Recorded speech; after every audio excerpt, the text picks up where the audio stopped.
നിങ്ങൾ ആഗ്രഹിക്കുന്നത് പോലെ നിങ്ങളുടെ വ്യക്തി നിങ്ങളെ ഭ്രാന്ത് പിടിച്ച് സ്നേഹിക്കണമെന്ന് നിങ്ങൾക്കുണ്ടോ? എങ്കിൽ അവർക്ക് വേണ്ടിയിട്ടുള്ള റിച്വലാണിത്. ഇതിന് വേണ്ടുന്നത് ഒരു ചെറിയ കളറിലെ വൈറ്റ് കളറിലെ പേപ്പറാണ്. പിന്നെ വേണ്ടുന്നത് റെഡ് കളറിലെ പെന്നാണ്. റെഡ് കളറിലെ പേന വെച്ച് മാത്രമേ ഇത് ചെയ്യാൻ സാധിക്കുകയുള്ളൂ കേട്ടോ. റിസൾട്ട് എന്നാലേ കിട്ടുകയുള്ളൂ. അതിനുശേഷം റെഡ് കളറിലെ പെന്ന് കൊണ്ടിട്ട് ഒരു സർക്കിൾ വരയ്ക്കുക. ആദ്യം നിങ്ങളുടെ വ്യക്തിയുടെ പേരെഴുതുക. പിന്നെ ഒരു സ്വിച്ച് വേർഡാണ്, അത് എഴുതുക.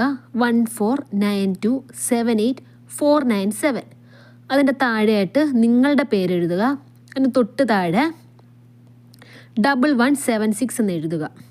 എന്നിട്ട് ലെഫ്റ്റ് സൈഡിലും റൈറ്റ് സൈഡിലും ലവ് ഷേപ്പ് വരയ്ക്കുക. ഈ ഒരു പേപ്പർ ഫോൾഡ് ചെയ്ത് നിങ്ങൾക്ക് 2-3 പേപ്പറിലായിട്ട് ഇത് ചെയ്യാം. എന്നിട്ട് ഫോൾഡ് ചെയ്ത് നിങ്ങളുടെ മൊബൈൽ പൗച്ചിനകത്ത് നിങ്ങൾ സൂക്ഷിക്കുക. പില്ലോയുടെ അടിയിൽ വയ്ക്കാം. നിങ്ങളുടെ കയ്യിൽ ക്യാരി ചെയ്യുന്ന പേഴ്സിനകത്ത് സൂക്ഷിക്കാം. നിങ്ങളുടെ അലമാരയിൽ നിങ്ങൾക്ക് സൂക്ഷിക്കാം. നല്ല വൃത്തിയുള്ള സ്ഥലത്ത് സൂക്ഷിക്കാൻ മാക്സിമം ട്രൈ ചെയ്യുക.